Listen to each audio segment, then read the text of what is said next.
Hey guys, and welcome back to my channel. If you're new here, welcome. My name's Mariah, and I have been running my business now I'm on my 10th year, my entire adult life. However, over the last few years, I have become extremely, I don't want to say obsessed, but kind of obsessed with just being so intentional to simplify my business in every way possible. But because of that, I've also become extremely intentional to find ways to simplify everything in my life. Because I've really found that if I simplify everything else in my life, it's going to affect my business as well.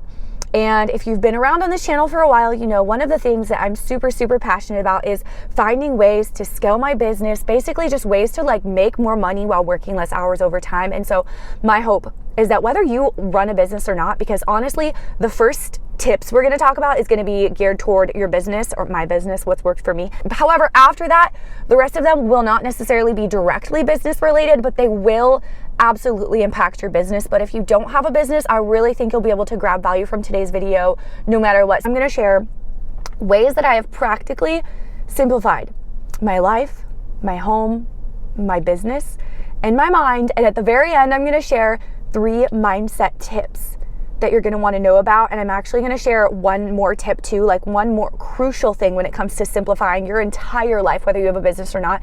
You are not going to want to miss that. The last point is extremely crucial. Okay, so over the last few years, I have really been on a journey of simplifying. And I have massively simplified my life. I've massively simplified my business, which we'll get into. I've also massively simplified my home, my brain. And guys, this has allowed me to run a successful business while working 2 days a week, not even the whole day, just like a chunk of time in the middle of the day on both days. It has allowed me to have so much peace of mind to be able to run a successful business with my husband while homeschooling my daughter. She's involved in a handful of activities that we're constantly driving her to and all of that. We host people at our house often and have thriving relationships and invest in relationships for us and our daughter on a weekly basis. And we're just involved in quite a few different things. However, when I say my life doesn't feel stressful and we have margins, we have a very full life, but at the same time, it's that slow pace. It's very intentional. I really believe that some of these things that we're going to talk about are exactly why. And so my hope is that if you are feeling overwhelmed, or if you're feeling like maybe you don't have peace or clarity about what to do, maybe you don't have peace, I really hope that by the end of the video today, you're going to be able to have some practical key takeaways that will help with that. We're going to talk about the business first. But if you don't have a business, don't go anywhere, because the rest of these things are still going to be relevant. And if you do have a business, the things that are not business related will still be relevant to your business, because what I've really found is that if I simplify everything else in my life that's not my business, it absolutely impacts my business in a positive way. So let's get into it, you guys. By the way, if you haven't already, subscribe and hit the notification bell. I come on here every single week with new videos. And you can also listen on Spotify. Subscribe over there with the link below. Here's the first way that I have massively simplified my business. I focus only on high return tasks, and I have literally eliminated everything else. So I don't know about you and whatever business you're in, industry you're in.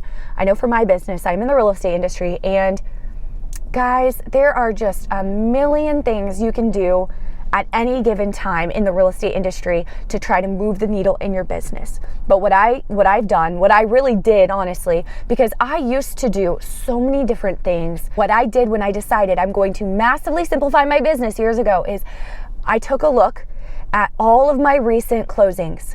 Actually, I took a look at all my closings over the last 6 months or so. And I said, at the time, where have my clients come from, my most recent clients, but not just my most recent clients, because you might have recent clients that took up a whole lot of your time that were a super low price point, and this could go for other industries too. Maybe you have clients that are low price point, they're hard to work with, not the kind of people you want to work with. So where have the best clients come from, the ones I want more of, the highest paying, the most fun to work with, and the easiest to work with, where have they come from?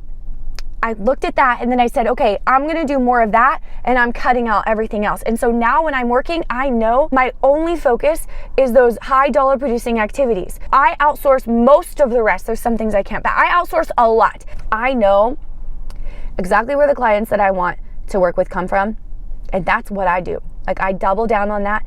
I'm either doing that activity or I'm figuring out and educating myself on how to do it better and level up. The second tip for simplifying your business is communicate boundaries clearly.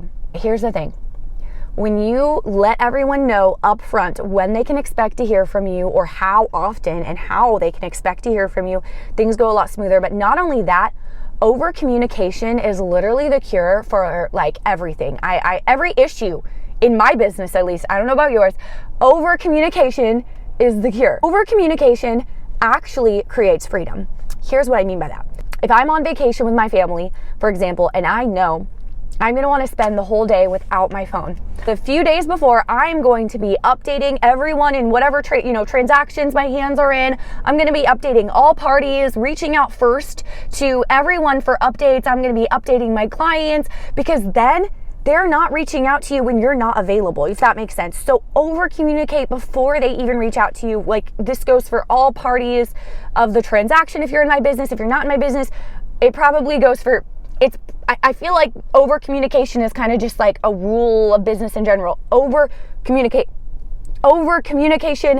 actually brings freedom to your business. There are so many little distractions in life that can steal your focus. So my next tip is, when you are working, if you want to work 2 days like me, not even the full days, to a chunk of time in the middle of those 2 days, if that's what you're wanting to do for your business, then you need to be extremely laser focused during that time. If it is my work time block, my phone is on airplane mode. I don't care. I will literally, and if it's not on airplane mode, I am ignoring your call. I don't care if it's my mom, my sister. They both have gotten annoyed at me for that. I don't care if it's a client. Like, it can wait an hour or two until my work time block's over. If you are doing focused tasks, you cannot just be answering the phone. This also goes for eliminating distractions like your phone. I know for me, it's really easy if I go on YouTube or whatever. I know if I'm working, for example, on YouTube, one of the ways I get my clients is through YouTube, a different YouTube channel. And if I'm on YouTube doing something work related that's going to bring me clients, it's very easy to get distracted and like, oh, this looks interesting, click on this, or like pretty soon 5 minutes goes by, and like 5 minutes is really valuable. So just being so laser focused, airplane mode is your best friend. When it is your deep work time, your focused work time, your phone is on airplane mode. I don't care what emergency there is. Like, if it is an emergency, they can call 911, because it is your deep work focused time and nobody can take that away from you. This one I'm not going to really hit on much, because this kind of goes without saying. I feel like everybody knows outsourcing. There's so many ways you can outsource. I don't even need to tell you. There's so many ways you can outsource, but outsource what you can for your business. The next tip for business, but this kind of flows into life as well, because I don't just do this in my business, I do this in most areas of my life, is batch everything. Batch similar tasks together. What I've found is that it takes a lot more time. Let's just use video, for example, because I do a lot of video marketing in my business. Video marketing through multiple different YouTube channels and platforms, whatever, is how we get most of, honestly, our business nowadays. So how this looks like for me is, if I'm going to be sitting down and filming a video, I'm not just filming one. I'm going to film multiple videos, because it's going to take me way less time. Honestly, it doesn't take me very long to film a video. I hit record, I talk, and then I end record. So it basically takes me like however long the video is going to be. If it's 10 minutes, it's going to take me 10 minutes. But getting ready takes a while. I don't do my makeup every day. I don't drink a cup of tea every day and like feel ready in the flow, in the zone. You know what I mean? It takes me way less time to batch that task, meaning it takes me way less time to film 4 videos back to back, or maybe even just 2 videos back to back, than it does to film a video today and then get dressed and ready again tomorrow and film a video tomorrow. Like, it just do it all at once. Like, if I'm editing videos, I'm going to be editing a handful of them at once instead of just like one at a time, because also that time that it takes to switch from task to task actually adds up to a lot more than you would think. Let's talk a little bit about simplifying your life before we get into your home and your mind, which I'm really excited for, so don't go anywhere. By the way, if you grab value from today's video, hit the thumbs up button. If you haven't, hit the thumbs down button. Okay, so life. What are some ways that I've simplified my life? Limit decisions with uniform and meal repeats. Now, this might sound bad to you or like not something that you want to do, but in my house, we eat a lot of the same things. Repeating meals. We have so many kind of just like super, super easy things that we can throw together that are like healthy, but also don't take a ton of time, if that makes sense. And we just repeat, like we eat a lot of the same things. I'm now over here finding different ingredients and trying all sorts of new recipes. Maybe in the future, if that was more of a priority, that's something I would like try to get into as a hobby. But for at least this point in my life, we are extremely simple. That doesn't mean we don't enjoy good food. I enjoy the food we eat. I think it's good. My family likes it, but we are very simple and we do a lot of like repeat meals, and that eliminates a lot of decision fatigue. Having uniforms, like daily uniforms for you and a capsule wardrobe for your child. So let me explain what that means, because obviously I'm not like over here wearing actual uniforms. However, I do have like very simple uniforms that I know, like, okay, if I'm gonna go show a house to someone, I have only a few options, a couple different blazers and a couple pair of pants that look good with them. And like, I don't have a ton of decision fatigue there. I just have my uniforms and I throw them on and go. Same with my work from home days. I have my like mom uniforms, comfortable, nice athleisure clothes that I like. And those are my mom uniforms. I don't have decision fatigue. I just throw them on and I'm good. And for my daughter, she definitely has what I would say is a capsule wardrobe, meaning she does not have a ton of clothes, like, to be quite honest. And I have been very, very hesitant. Yes, she has more than enough, okay? Like, it's not like she's not clothed. She has everything she needs and more. However, compared to the average child her age, probably in this overconsumption society we live in, she definitely doesn't have that many clothes. However, I enjoy it and plan to keep it this way and do not feel tempted to buy her all these new outfits and stuff all the time unless it's like a special occasion or something, because I know this simplicity of an extremely small closet for her. Doing her laundry hardly takes any time. Putting away and organizing her clothes hardly takes any time. Or finding herself an outfit in the morning hardly takes any time. Like, all of those things, having a minimalist child wardrobe, and again, she's not like deprived, like she has more than enough clothes. However, I'm just saying minimalist compared to what the average 5.5-year-old little girl probably has in our overconsumption society. It is for sure minimalist. It honestly simplifies and makes our life so much easier. Simplify your daily flow instead of schedules. We do not have like hour by hour schedules for what we do for work or for our daughter's homeschool, anything like that. We do not roll that way. However, we do have consistent rhythms, I guess you could say, daily rhythms. The next thing I did to simplify my life, my home, my business is ruthlessly declutter. Every single item you keep costs you something. Go through your entire house, every drawer, every cupboard, every closet, and ask yourself, would I buy this again today? Is it adding value to my life? Honestly, one of the best things we ever did was decluttering toys, kids' toys. I'm telling you, after decluttering kids' toys, I honestly never buy my daughter toys anymore. We do buy a ton of books, especially like solid books that teach you something and have a meaning that we want to keep around long term, or classics. We buy a lot of those type of things for her, like classic books.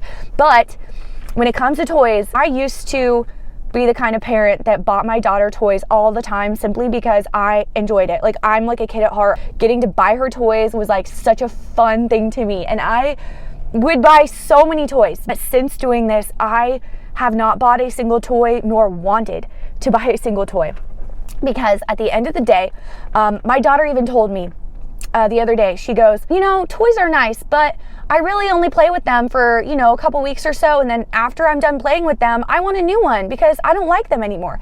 So yes, and that's like so true. Like, that's the most true statement. I'm like, yes, that's very true. Thank you for admitting that. That's how kids are with toys. They're fun and exciting at first, but then they forget about them. And yes, you can rotate toys. I do keep some toys in rotation, but honestly, that can just add, having like a ton of toys to rotate can just add to your life instead of simplifying it. Because I used to be a big like toy rotator, but I had so many toys to rotate and it added it added to my life. It didn't add to my life in a positive way. Kids of various different ages come to my house often, and I'm really grateful. I love being able to have, my daughter have her friends over, friends, family, cousins, whatever. I love that, but and I want my home to be a fun place to be for them. I don't want to just be like this boring house that has no toys at all. However, what I found is that when I decluttered my daughter's toys, she actually plays better with less toys. But here's the thing when it comes to toys. So if I ever do, like I'm never going to buy her a toy again. Like if in the future she gets a toy, if in the future I buy another toy or bring another toy into my home, it will be along these guidelines. And when I decluttered toys, this is how I decided what to keep. If it is open-ended, I will keep it. If it's something you can use in multiple different ways and like use your imagination for, I'll keep it. For example, different blocks, magnet tiles, are great, that type of thing. Even like dolls are okay. She plays with her stuffed animals. I didn't get rid of all of those. But most of the toys out there, if you're like walking down the toy aisle at the store, are things that will grab your kids' attention. They're gonna love them and be obsessed with them at first, and then they're literally gonna forget about them, and then it's just gonna be another thing for you to clean up. So now my daughter's playroom, it's very simplified. There are still plenty of fun things to do in there, but it's extremely simplified. It takes me hardly any time to clean, even after kids come over and trash it, just because of how we've set it up and decluttering. So the next part of simplifying is your mind. Having clarity, mental clarity in your mind is so crucial. The way that this looks for me is having clarity on two things. Having clarity on what your ideal day looks like, because maybe you're rushing your kids around, you're dropping them off at school, you're coming home, you're driving back to get them, you're taking them to an activity, and you're like, wait, that's not even my ideal day. Why am I even just running around and doing this? I never actually sat down and thought, what's my ideal day look like? Maybe that is your ideal day. And if it is, that's fine. But maybe that's not your ideal day. You're just doing it on autopilot because that's just how your life unfolded. Or maybe the ways that you're spending your time are not actually your ideal day. So knowing what things would happen on your ideal day. Obviously, there's days where you have to do things that you don't love or aren't your ideal day. That's just part of life. But what is your ideal day? That's going to help you plan your schedule and plan your week. And the next thing that's going to help you plan your schedule and plan your week is your goals and your clarity. Having clarity on what am I supposed to be doing in the season? What are my goals in the season for basically every area of life? Writing that down and just having that clear vision in your mind is going to help you know how to plan your time and how to spend your time well. The reason I know what I want to put on my schedule every week is because I know what my goals are. And lastly, having clarity on what 90-year-old you, 100-year-old you would be wishing you did at this time. That's another thing I think of when I plan my schedule every week. I think of what things if I do this week, will I know that I'm not going to regret later on. I know I'll never regret spending more time with my daughter, with loved ones. Obviously, we still have to do other daily tasks. I know I won't regret growing streams of passive income and working toward that goal during my work time block. I know I won't regret getting my 10,000 steps a day in and prioritizing that. What will 90-year-old you wish you did more of? Now, we have 3 mindset shifts still to talk about, so don't go anywhere. But the thing that I said was the most important that I would share toward the end is this. When I don't want to say decide, but when I get my clarity, when I get clarity on the things that I feel that I should be spending my time doing in the season, on what my goals are, what my vision is, that clarity comes for me through getting alone with the Holy Spirit. That is literally where spending time alone in the Word of God, in worship, in prayer with Jesus, having that alone time, secret place time, when you're spending that time alone with Him, He'll give you clarity on what it is you're supposed to be doing, on how to spend your time well. I literally pray every day, God, order my steps, help me spend my time so wisely, because I'm so hyper aware of how precious our time is and I don't want to waste a single second. He'll tell you the best way to spend your time. He'll tell you, he'll put strategies for your business on your heart. And He will speak to you, but it comes through that alone time. Being alone in His presence is really where that clarity comes from. I know for me, at least in the past, that's where big decisions I didn't even know I should be making have come out of. It's where ideas and goals and plans and things, and that's not obviously why you do it. I'm not going into my alone time with God for those answers, but they do naturally come. And so having that time, getting alone with the Holy Spirit is honestly the most important thing you can do as far as clarity goes. And all of this goes hand in hand with simplifying your life, your home, your mind. Now guys, I have 3 mindset shifts for you guys that are going to be crucial for you if you're simplifying your life and your home and your mind and your family, just like I have done / am still in the process of doing. The first mindset shift is you're not behind. You're building a life that fits you. I'm so passionate about building my business around my life instead of building my life around my business. And to be honest, doing things that way sometimes takes longer. Sometimes it's the longer route. It is not the get rich quick scheme.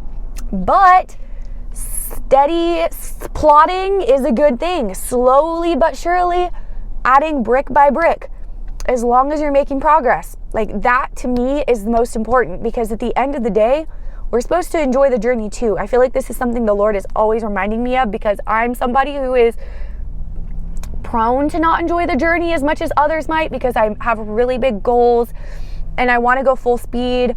But literally the fact that I've slowed down and simplified and minimalized so much is literally like the Lord leading me throughout the years. And the fact that I'm okay with it is literally the Lord, because I think if you told me this like 8 years ago when I was a couple years into my business, I would have freaked out, because I had such a mindset around I had such a toxic mindset around if I'm not working, it was like doom if I'm not constantly working on my business. I just felt constant guilt around not working on my business. But just knowing I'm not behind, but maybe my business will grow a little bit slower. But obviously you have to feed your family. Obviously you can still have big monetary goals, but doing it at a pace where you can actually enjoy your life is really, really crucial, because success is not the destination, it's the journey. It's like right now I'm looking out my window, there's beautiful clouds, and I'm about to go take my daughter to her dance class, and I'm going to the beach with my friends tomorrow. I want to enjoy all these little things and not just be like, how can I get to my goal? Because guess what? You get to your goal and then there's another goal. It's never going to be satisfying. So finding ways to enjoy the journey is crucial. And this is something I've learned. But like I said, the Lord is still constantly reminding me of this, because I can be very, if you've ever taken the DISC test, I'm a high D, high I, and not very much of the other things. So I'm not a very well-rounded person, I guess you could say. But the D and the I are strong, and that D is like a driver. I won't stop until I get it. You're not behind. You're building a life that fits you, actually. Okay? Saying no to good things is saying yes to what matters most. And sometimes to say yes to what matters most, you have to say no to good things. My life prior to becoming a mom was extremely busy, and I liked it that way. I'm a very social person. I would book my day up,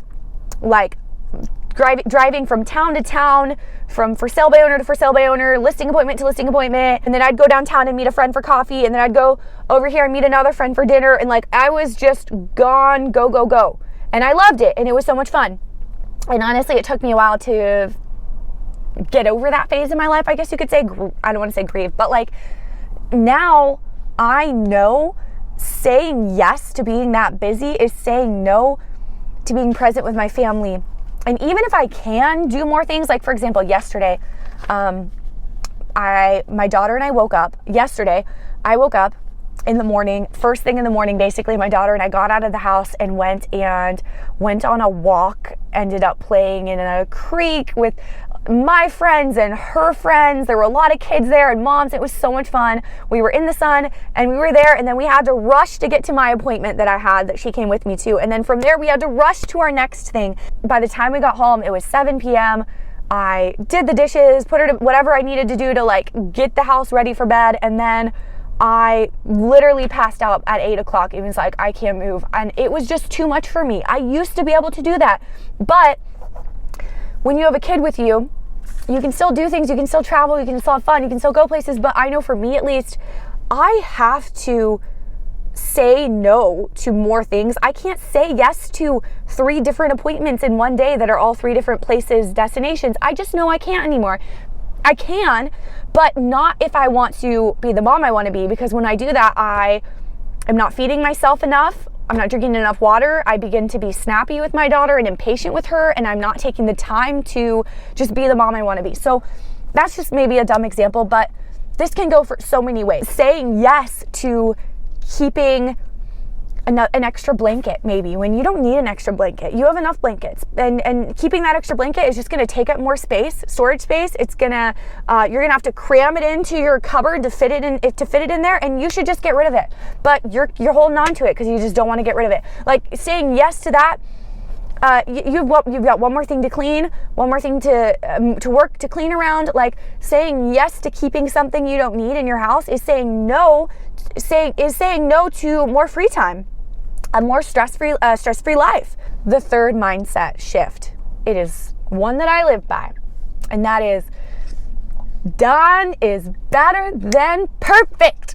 Two of the ways actually, that I make income, that I make passive income, is through this YouTube channel. I have another YouTube channel that brings me clients in a different way, and I am committed to showing up consistently. However, I know if I'm realistically going to be showing up consistently, it's not going to be perfect. We're filming on my iPhone. We have a $30 Best Buy mic. We're going to do what we can with what we have. I don't edit out too many mistakes in my video. I do my videos in one take, and if it sounded dumb, it sounded dumb. Like, done is better than perfect.